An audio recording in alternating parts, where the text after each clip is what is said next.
We're here. Look, it's all over. You can jump off now. The cat opened one eye cautiously, saw that it was true, and sprang onto Mildred's shoulder where it rubbed its head gratefully against her hair. Mildred felt a wave of tenderness towards the scrawny creature. "Mildred! Millie! It's me!" shrieked a familiar voice from above. Mildred looked up and saw Maud swooping over the gates, waving her hat in the air. This last action nearly caused her to fall off, and she lurched to a rather drunken halt at Mildred's feet. "Oh, Maud!" laughed Mildred, full of joy at the sight of her best friend after the long summer holiday. "Gosh, you look a lot thinner, and your hair's got longer." "I know," said Maud, stroking her hair, which was in 2 stubby plaits instead of her usual bunches. "Mother put me on this awful diet. I wasn't allowed to eat anything except lettuce and celery and dreadful stuff like that. Still, I'm out of her clutches now, so it's back to good old school dinners. 3 cheers for date pudding and custard, I say." They both laughed. "I don't know why they bother to have gates at this school," remarked Mildred, as another 3 pupils soared over the wall on their brooms. "Perhaps it's in case we have some ordinary visitors," said Maud. "You know, people who don't have brooms. Miss Cackle couldn't expect ordinary guests to bring ladders with them, could she? Who else has arrived, by the way? Anyone we know?" "Only Ethel," replied Mildred.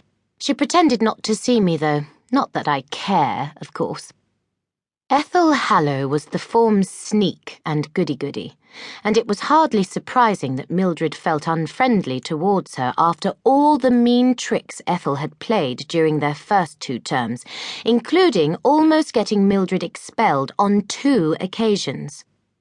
"Oh, look, Maud," said Mildred, indicating 2 small girls in brand-new hats and huge cloaks, which nearly touched their brand-new shining boots. "They must be first years. Look at them. Don't they look little?" "To think we were like that," said Maud in a motherly way. "It makes me feel quite old." The 2 first years were standing close together, looking lost and shy. One of them was glancing nervously around, and the other was trying unsuccessfully to stop crying. They were a sorry-looking pair. Both were thin. The weeping one had a pinched, pale face and wispy mouse-coloured hair, and the other one had brilliant orange frizzy bunches. For some reason, the weeping one reminded Mildred very strongly of someone else, though she couldn't think who it was. "Let's go and cheer them up, shall we?" suggested Mildred. "They can't help being new, poor things. Remember how awful we felt." Feeling very grown up and wise, Maud and Mildred sauntered casually over to the 2 pathetic little girls. "Hello," said Mildred. "You must be new." "Yes," chorused the girls. Mildred patted the snivelling one awkwardly on the shoulder. "Don't cry," she said stiffly. "It isn't that bad, you know." Unfortunately, Mildred's kindly gesture only served to make matters worse instead of better, for the girl burst into deafening sobs and flung her arms round Mildred's waist. Mildred was appalled. Everyone in the playground was staring at her, and any minute now Miss Hardbroom, Mildred's terrifying form mistress from the previous year, was bound to appear and accuse her of upsetting a poor new girl. Maud detached the girl rather roughly and gave her a shake. "Stop that silly noise at once," she said crossly. "You'll get Mildred into trouble before the first bell's even rung." Mildred smoothed her cloak. "What's your name?" she asked. "Sybil," snuffled the girl.